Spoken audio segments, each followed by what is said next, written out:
Shalom, muita paz, muita luz. Na luz da verdade do Messias Emmanuel Abdurshim, o Filho do Homem, volume 2 da Mensagem do Graal, na luz da verdade. Aquele que acredita no Filho de Deus e em suas palavras e as torna vivas dentro de si, isto é, interpreta-as direito e age segundo elas, não precisa, logicamente, esperar pelo anunciado Filho do Homem, pois que este só lhe trará o que o Filho de Deus já lhe trouxe. O indispensável como condição aqui é que haja realmente compreendido as palavras do Filho de Deus, que não se agarre obstinadamente a tradições errôneas. Caso se tenha apegado de qualquer modo a erros, não poderá concluir sua ascensão, enquanto não obtiver o esclarecimento que ficou reservado ao Filho do Homem, pois o limitado espírito humano não é capaz de se livrar sozinho do cipoal que envolve agora densamente a verdade. Jesus designou a vinda do Filho do Homem como a última possibilidade de salvação, advertindo também que com ele se desencadearia o juízo, que deverá condenar aqueles que não quiserem, ou melhor, que por obstinação ou indolência não estiverem dispostos a aceitar nenhum esclarecimento. Disso se conclui que ulteriormente não haverá nenhuma outra possibilidade de reflexão ou de decisão. Depreende-se também o aviso inegável de uma severa intervenção que trará o fim de uma espera demasiado longínqua. Não. Depreende-se também o aviso inegável de uma severa intervenção que trará o fim de uma espera demasiado longânime. Isto será mostrado pela futura luta da luz contra todas as trevas e que findará com a destruição violenta destas.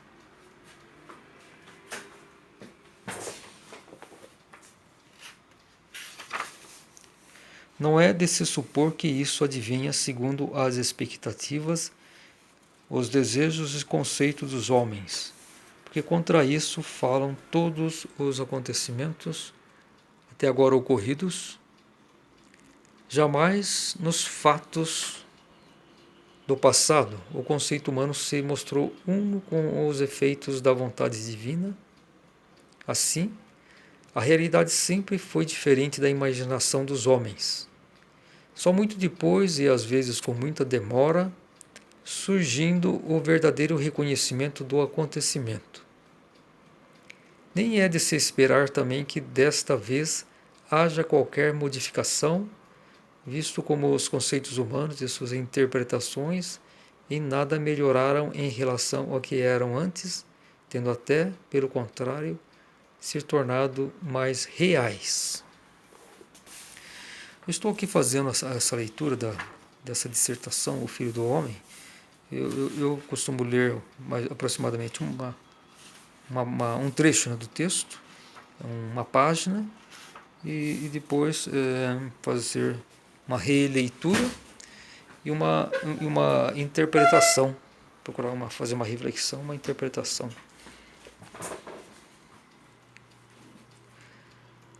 Aquele que acredita no Filho de Deus e em suas palavras e as torna vivas dentro de si, isto é, interpreta-as direito e age segundo elas, não precisa logicamente esperar pelo anunciado Filho do Homem, pois que este só lhe trará o que o Filho de Deus já lhe trouxe.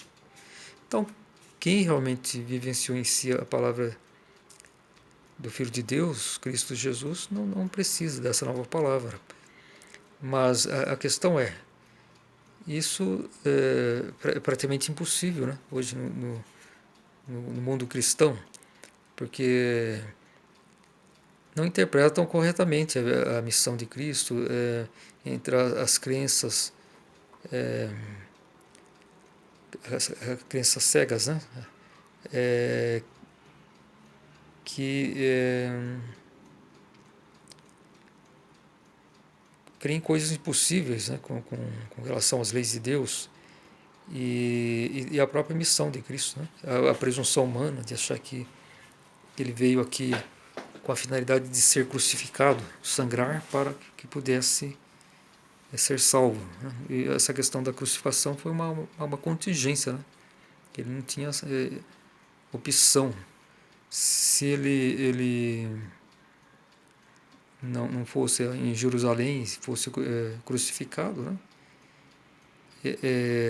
A mensagem dele ficaria praticamente esquecida no decorrer do tempo.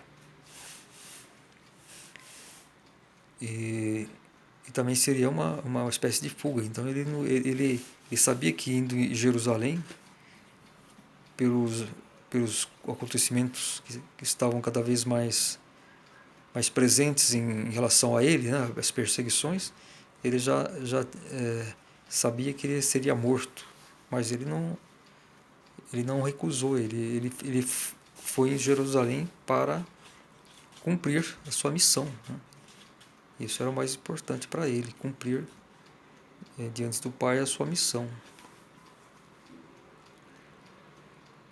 O indispensável como condição aqui é que haja realmente compreendido as palavras do Filho de Deus e que não as agarre obstinadamente a tradições errôneas.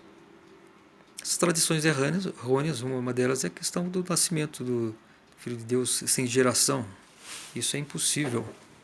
Isso foi uma mentira que colocaram, né? Do catolicismo, né? Que Maria não teria tido relações com o homem para poder se engravidar.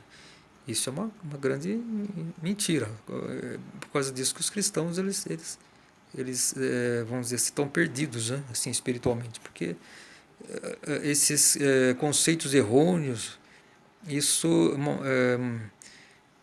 de certa forma impede a vivacidade das palavras de Cristo, né? Então isso acontece muito na Bíblia, né? Devido tanto a questão da interpretação humana dos discípulos, a incompreensão, né? Muitas coisas que Cristo falava, como os próprios interesses humanos, né? De adulterar a Bíblia conforme as suas pretensões humanas de poder, né? E então o cristianismo surgiu dessa forma, né? A partir de Constantino, que via o cristianismo como um fator mais político, né? De unir o Império Romano, que estava em decadência.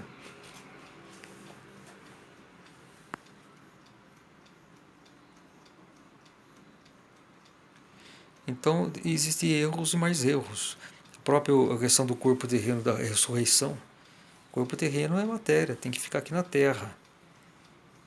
E eu divulgo, inclusive, sempre costumo divulgar uma teoria que eu elaborei já há 10 anos, que eu indico exatamente o local onde estão os restos mortais de Cristo, que eu acredito que estejam. E então eu indico o local para que se faça uma pesquisa arqueológica.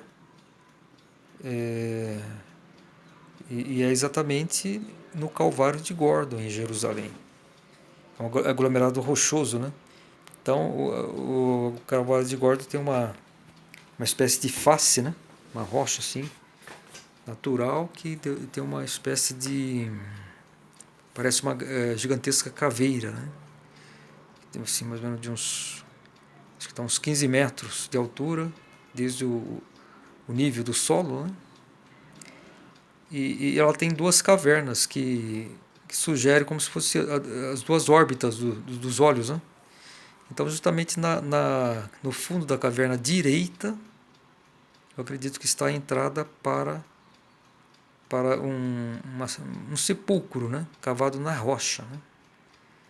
Onde estariam os restos mortais de Cristo. Eu indico isso, já divulgo há muito tempo aí no Facebook, e acho que já muitos já tomaram conhecimento dessa teoria, né? E eu não sei se alguém pensou em fazer uma investigação assim. Isso pessoas que têm condições, né, ou seja, ou um cientista, ou então uma pessoa que tem condições financeiras, né, para patrocinar uma investigação arqueológica, ter autorização para fazer a investigação, né? Porque esse local é um local conhecido de todos, né? Um lugar turístico, é o Calvário de Gordon, em Jerusalém. Então todos que sabem do Calvário de Gordon sabem o que eu estou dizendo, que é no fundo da caverna direita. Então é lá o local que tem que se fazer essa investigação arqueológica. E lá estão os restos mortais de Cristo. E essa descoberta seria muito importante para que principalmente os cristãos, né, que a grande maioria, posso dizer que 99,9% acredita nessa história, né? Porque não entendem, né? A crença cega, né? Indolência espiritual, não entende como que funcionam os corpos da alma, do espírito, o corpo físico, né? Cada corpo fica naquele plano que ele surgiu, naquela densidade, né? Se o corpo material é aqui natural da matéria grosseira, ele tem que ficar aqui. Não tem como levar ele para outros lugares. Ele nem se transforma em outro, né? Então isso aí é um dos grandes absurdos que existem, né? Isso atrapalha a compreensão, né, da palavra de Cristo, que entra para o campo rumo da crença cega, das fantasias, né? Então essa descoberta seria muito importante também para isso.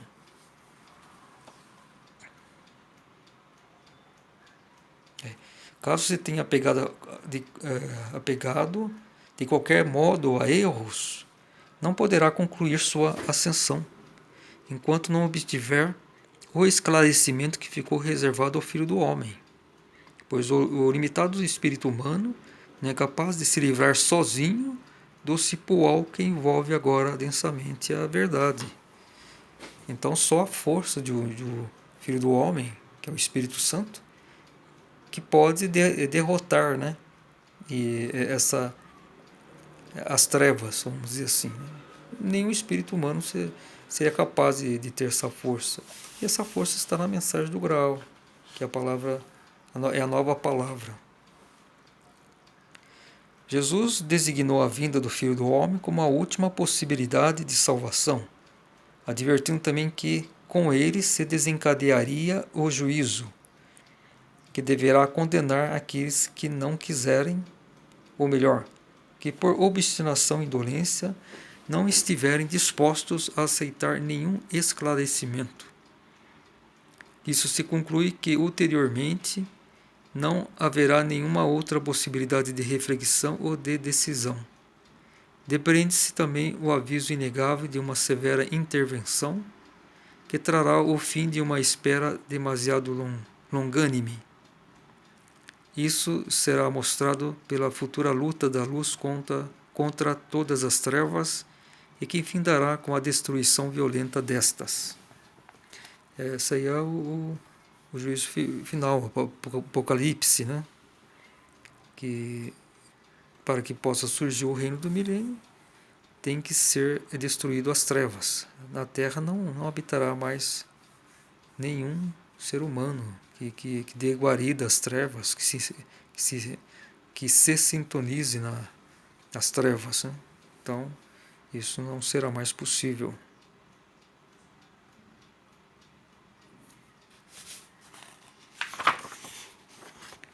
Não é de se supor que isso adivinha segundo as expectativas, os desejos e conceitos dos homens, porque contra isso falam todos os acontecimentos até agora ocorridos.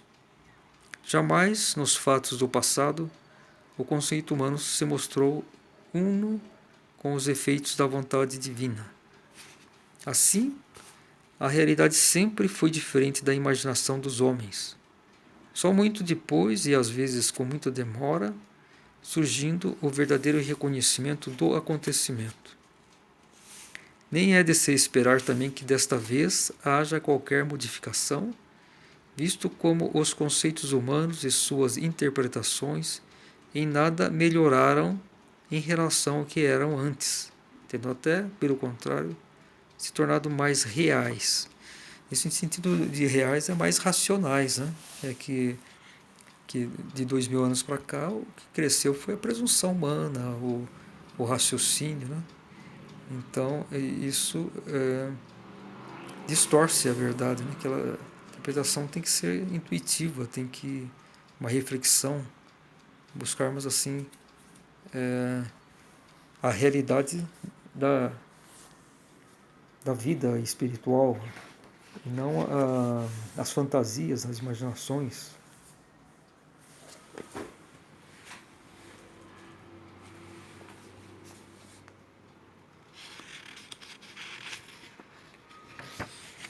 Eu vou continuar a ler mais uma página. O Filho do Homem. Jaz ainda um véu sobre ele e a sua época. Se em muitos espíritos está despertando um pressentimento vago, um anseio pelo dia de sua vinda, é certo também que muitos dos que sentem esse anseio passam por ele inconscientemente sem querer conhecê-lo, por esperarem de outra maneira tal realização. É muito difícil os homens aceitarem a ideia de que a divindade só pode aparecer na face da terra na forma exterior dos próprios homens, em obediência às leis de Deus. Só querem ver obstinadamente o divino de maneira supraterrena e, no entanto, já se acorrentam lamentavelmente de tal modo que nem seriam capazes de contemplar acertadamente o que é supraterreno e menos ainda de suportá-lo. Aliás, nem há necessidade disso. O homem que procura nas leis naturais de toda a criação a vontade de seu Deus, não tarda a reconhecê-lo aí, acabando por saber que a divindade só pode aparecer no caminho mesmo dessas leis e não de outra maneira. Em consequência de tal certeza, se tornará mais atento, examinando com atenção tudo o que deparar, mas sempre com vistas às leis divinas e nunca segundo a conceituação humana. Assim, portanto, também reconhecerá na hora adequada aquele que lhe trará a liberdade na palavra, mediante a própria análise do que foi trazido e não mediante a gritaria das massas. Todo aquele que reflete bem já há de ter chegado sozinho à conclusão de que o Filho de Deus e o Filho do Homem não podem ser a mesma pessoa. A diferença está expressa nitidamente nas próprias palavras. A pura divindade do Filho de Deus trazia consigo, durante sua missão e humanização, naturalmente, justamente por causa de sua condição puramente divina, a exigência de tornar-se novamente una com a divindade. Aliás, nem podia ser de outra maneira, dada a natureza dos fatos. Isso é confirmado pelas próprias alusões do Filho de Deus sobre sua reunificação com o Pai e as suas referências ao seu regresso ao Pai. Por isso, a missão do Filho de Deus, como mediador entre a divindade e a criação, tinha que ter uma duração limitada, por ser estritamente divino e não incondicionalmente atraído a origem divina pela força homóloga mais forte, e aí obrigado a ficar depois de ter deixado todo o não divinal que lhe estava aderido. Não podia o Filho de Deus ser um mediador eterno entre a divindade e a criação junto à humanidade, de modo que se abriria novamente um abismo com esse regresso do Filho de Deus para seu Pai, e viria a fazer falta de novo o mediador entre a divindade e a criação. O próprio Filho de Deus anunciou à humanidade a vinda do Filho do Homem, que então permanecerá o mediador eterno entre a divindade e a criação. Nisso reside o grandioso amor do Criador por sua criação.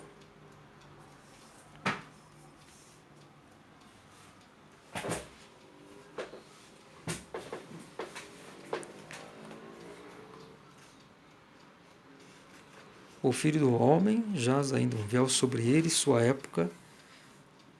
Se em muitos espíritos está despertando um pressentimento vago, um anseio pelo dia de sua vinda, é certo também que muitos dos que sentem esse anseio passem por ele inconscientemente sem querer reconhecê-lo, por esperarem de uma outra maneira tal realização.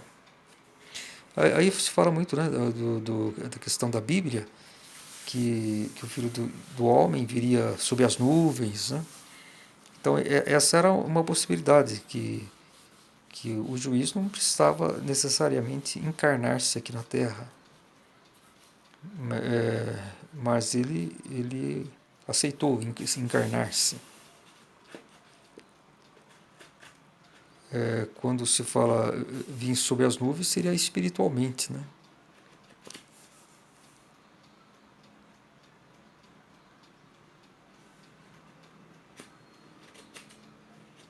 O homem que procura nas leis naturais de toda a criação a vontade de seu Deus não tarda a reconhecê-lo aí, acabando por saber que a divindade só pode aparecer no caminho mesmo dessas leis e não de outra maneira. Em consequência de tal certeza, se tornará mais atento, examinando com atenção tudo que deparar, mas sempre com vistas às leis divinas e nunca segundo a conceituação humana. Assim, portanto, também reconhecerá na hora adequada aquele que lhe trará a liberdade na palavra, mediante a própria análise do que foi trazido, não mediante a gritaria das massas. Aí está sempre o perigo, né, de ir mesmo na sintonia das massas, né? E foi o que aconteceu na época lá que o Filho do Homem estava encarnado na Terra, né? Que justamente naquela época que os convocados, enfim, a humanidade teria que reconhecê-lo, foi o surgimento lá do nazismo, né? Então as massas estavam indo cegamente, esperando uma melhora terrena, enfim, algo que atraísse, né? Então, porque os seres humanos estavam muito ligados mais às coisas terrenas, ao intelecto, né? Desperdiçaram essa chance, né, de reconhecer o Filho do Homem. Até nessa época consta, eu fiquei sabendo até recentemente que o senhor Emmanuel Abdursim, o Filho do Homem, vendo aquela situação na Alemanha, do povo estar correndo atrás vamos dizer, das falácias, né, políticas, ele se decepcionou de tal forma que destituiu o povo alemão como um povo eleito e escolheu os tchecos, né, os tchecoslovacos. Então isso é uma coisa que eu não tenho certeza, isso não é público, quer dizer, pelo menos assim, do conhecimento geral, né? Mas estou conversando com alguns, nas redes sociais, com alguns amigos tchecos, né? e eslovacos, então falaram sobre essa questão que o Senhor tinha destruído os alemães, que não haviam reconhecido e até o perseguiam, e tem escolhido o povo tcheco como o povo eleito para reconhecer essa palavra, essa questão da sintonização espiritual, né, para poder reconhecer a nova palavra. E isso eu tenho percebido aí com os contatos que eu tenho, que o povo tcheco realmente ele está aparentemente desperto espiritualmente, ele tá se diferenciando em relação aos demais países da Europa, que estão assim muito concentrados nas suas questões sociais, econômicas, né? E deixando para trás essa vivência mais natural, pura. É exatamente o que o Senhor está dizendo aqui, de reconhecer Deus na natureza. Né? Que isso, quando o ser humano viviam mais nas áreas rurais, isso era muito mais possível, né? Despertar a intuição, reconhecimento das leis de Deus, mesmo que esses povos, essas pessoas que vivem em áreas rurais, sejam consideradas pelas pessoas mais intelectualizadas, né? Que geralmente vivem nas áreas urbanas, como um povo assim simplório. Mas a questão aí é se ligar, né, intuitivamente com a vontade de Deus, né? Então é isso que dá mais vida à pessoa, e não o simples saber intelectual.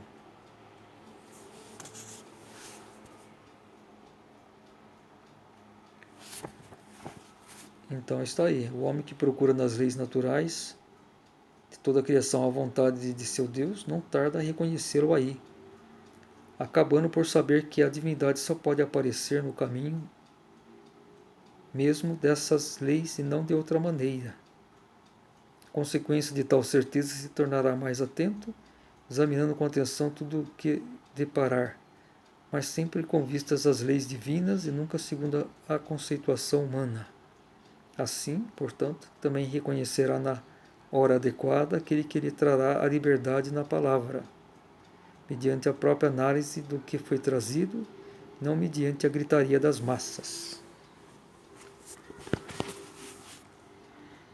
Todo aquele que reflete bem já há de ter chegado sozinho à conclusão de que o Filho de Deus e o Filho do Homem não podem ser a mesma pessoa. A diferença está expressa nitidamente nas próprias palavras.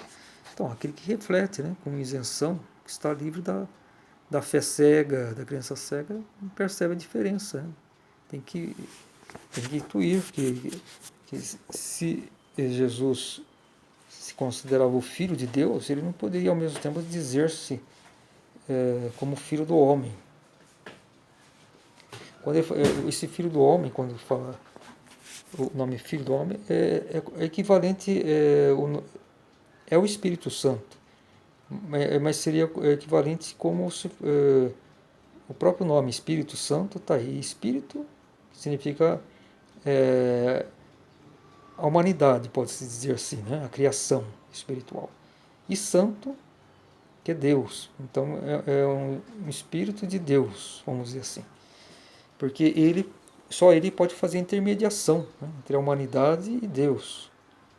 Não Cristo, que Cristo ele vive ao lado de Deus no reino divino. Então a missão dele foi apenas pontual.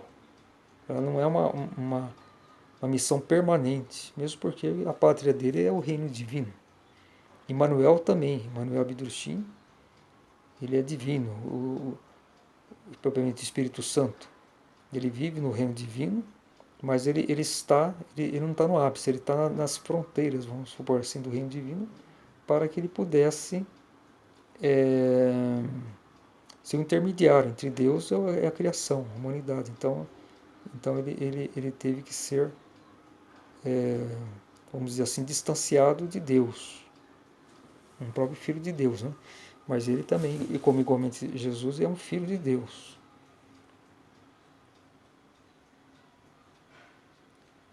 A pura divindade do Filho de Deus trazia consigo, durante sua missão e humanização, naturalmente, justamente por causa disso, sua condição puramente divina, a exigência de tornar-se novamente una com a divindade.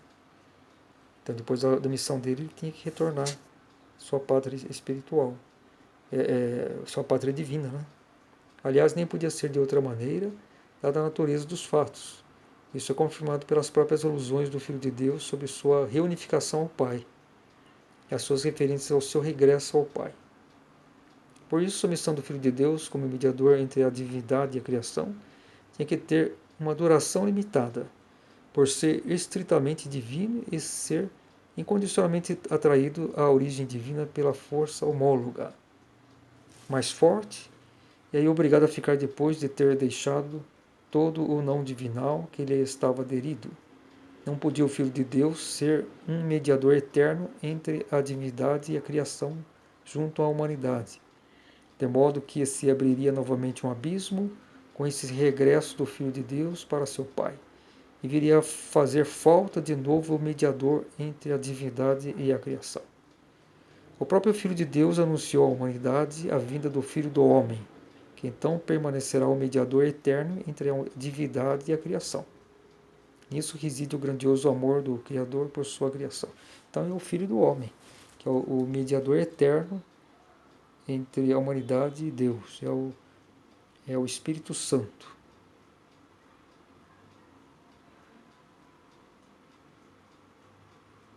Então é isso. Muita paz, muita luz. Shalom.